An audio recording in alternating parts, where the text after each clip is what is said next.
Now, our good Kiwi isn't actually a Kiwi yet. And listen to this. His name is Randy Reddick. He's actually an American and he's from Silicon Valley.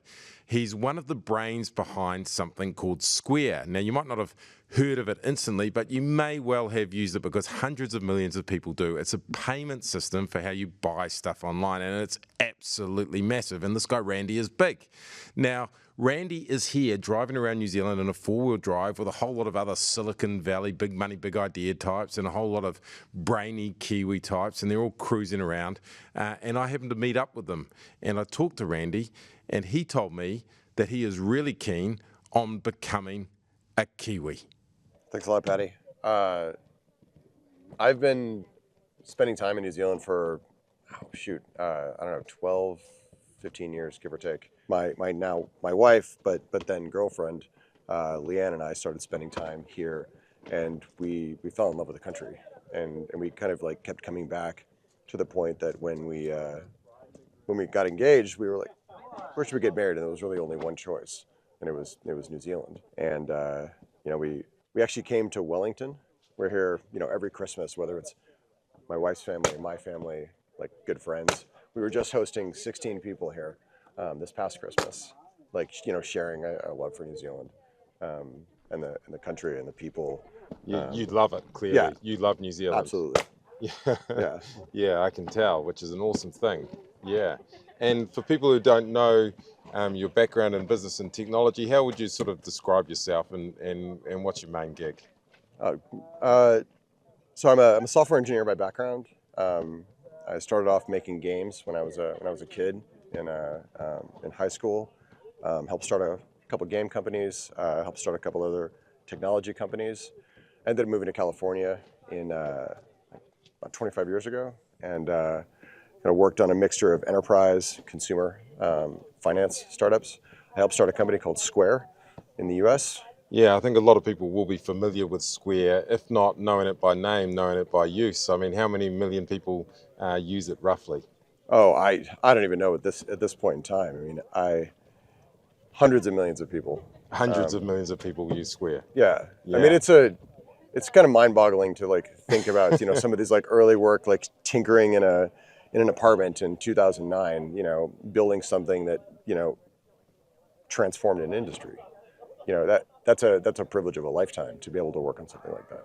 Yeah. And in terms of investment in technology in New Zealand, you are already doing a considerable amount. Can you give us some insight into what you're doing here and how big your investments could become here and how much of a hub for innovation New Zealand could become?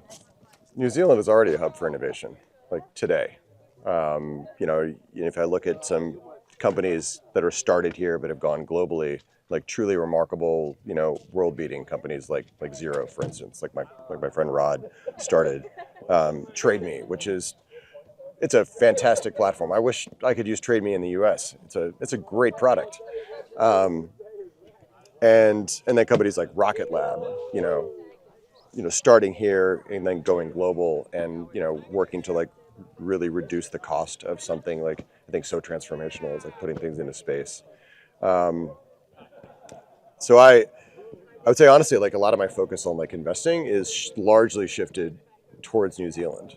I think there's a really interesting outsized opportunity and a timely opportunity to kind of identify and work with great founders and great companies here, and kind of I don't know, maybe it's a way of us my wife and I giving back to the country that's a second home for us. Yeah. And so I'm excited to work with folks here, deploy capital here, and see what we can do the next 10 20 years. That's awesome. And do you want to would you like to become a resident here one day? Would you like to make it official? I mean, this is great. I mean, my wife Leanne and I were both Edmund Hillary Fellows, and we were privileged to join the program in 2020, and part of the promise of the Edmund Hillary Fellowship is to bring sort of change makers, investors, entrepreneurs with an interest in New Zealand to New Zealand provide them with a platform and a visa to kind of live and work here. And so we have that, and that allows us to live and work here. And then it provides a pathway to permanent residence.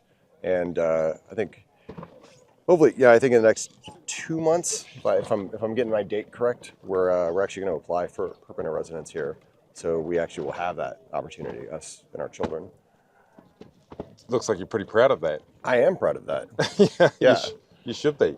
And, just finally, a bigger question that I always ask everyone I interview and is about positivity and dreams. What's a dream of yours? What's something positive and a dream that you'd like to share with other Kiwis? Oh man, I think there's something there is a spirit here of personal kind of like capability and accountability that I find that really resonates with me and sort of like my values.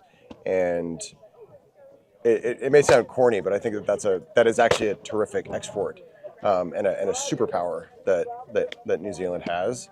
And I'd love to see more of that brought globally, for instance. That's an awesome dream, man. Yeah. Yeah. And a more technical question, there's something called the FIF, which is basically a form of double taxation that a lot of people who come to New Zealand get. It's something that you probably come across, or if we're bringing talent back, even if they're New Zealanders as well. Do you know anything about what I'm talking about? Because it's okay if you don't. I am aware of FIF. Yeah. Yes. Yeah. If there were changes to that, do you think there should be changes to that to open up the pipeline? I mean, I think, and I am certainly no expert on New Zealand tax policy and tax law, but sort of my awareness of the policy, given the guidance that we've been given, is that it does have a material effect on folks that have assets, say from the U.S., and in particular, say from private companies. I think, let's say you're a Kiwi and you want to return home, or you're an American but you want to work here. I think the tax structure should probably not penalize those folks from wanting to spend time here, invest here, and build here. And so I don't have any specific, recommendations, but if that pain point or that disincentive, went away, I think there could be a lot of, positive outcomes, from that. Great interview, Randy. Hey. You are the fucking news. Patty, thank you. Now, it's pretty cool that all these guys are out here cruising around our country and getting interested in investing here. Guys like Randy could bring ideas and money, of course. And this has all been the brainchild, as they say, of a guy called Rob Coneybeer. He's another Silicon Valley type who's fallen in love with New Zealand. Now, Rob organised the Far Out tour, and Rob has also told me that there is a roadblock, a massive roadblock stopping people like this from coming here, people who have investments overseas. They might be American or they might be Kiwis living in America. Listen to what Rob had to say about the roadblock stopping these good people from coming here.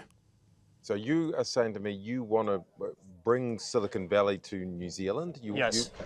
How big could this be? What's your vision? Yeah, so my vision for Far Out is to create a platform that allows New Zealand to attract the best and the brightest to come to work here.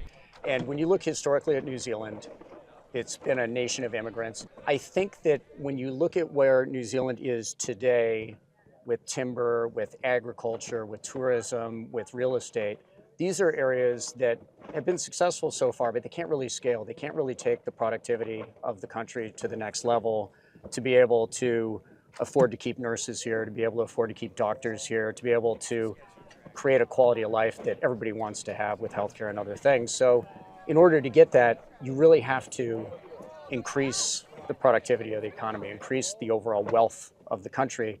And the best way to do that is through the tech ecosystem. And there already has been this magic between Silicon Valley and New Zealand, but there's no reason that it can't be scaled further.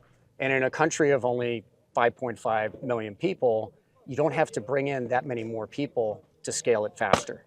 Yeah, and in terms of that brings us to the FIF, which is something you've spoken publicly about.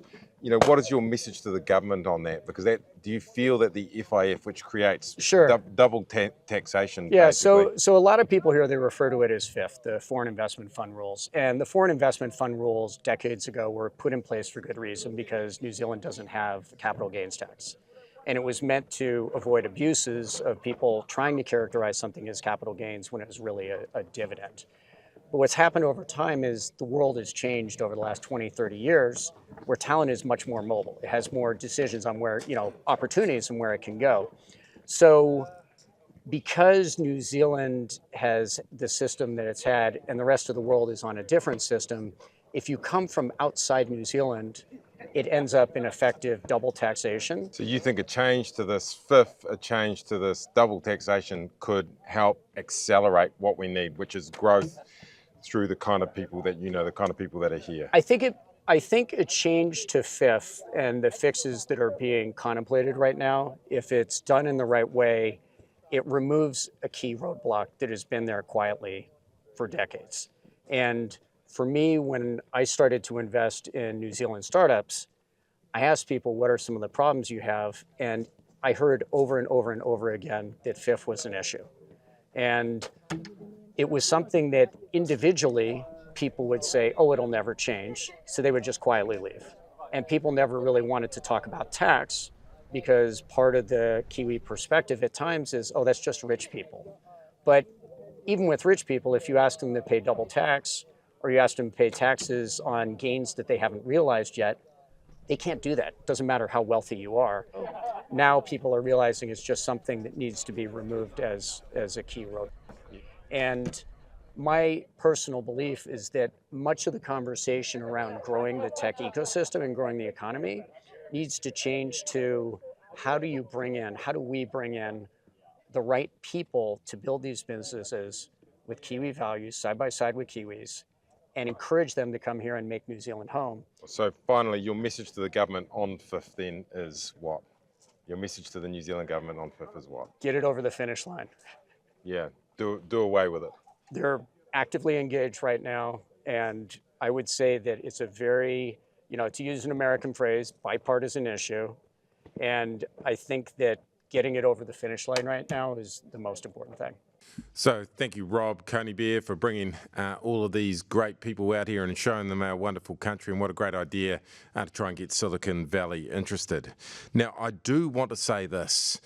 In a world of Trump craziness and Trump trade wars, here is a simple way for New Zealand to take advantage. Become a safe haven for good people to come here with money and ideas. People like Randy Reddick, Rob Coneybeer, and all of the other people on that four-wheel drive tour. You don't have to be scared of every tech mogul around. They're not all sort of spooky dudes like Mark Zuckerberg and Elon Musk and whoever the TikTok person is.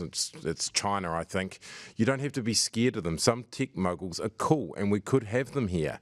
It would be very easy to create a safe haven for them to come. The problem is, stupid old New Zealand wants to do something called double taxation. Tax them twice. I won't get into all of the details, but that puts people off from coming here. Double taxation. It's called the Foreign Investment Fund, or FIF. Now, I say PIF to FIF. It's got to go.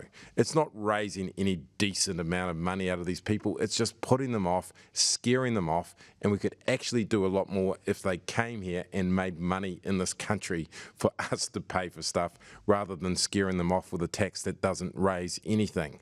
So for a government that's meant to be focused on growth, well, actually grow the economy. Get rid of the double taxation. Open the doors to people like Rob Coneybeer and Randy Reddick and whoever else. Not be scared of them. Bring them here. Bring their Silicon Valley ideas. Bring their money. Bring their connections. Bring their skills. They don't have to be American. It can be Kiwis who are living in America and want to come home and are scared off by getting double taxed as well. Just get rid of it. Grow the economy. Let's do this. This is positive. This is a solution. That's my kaupapa. Let's do this.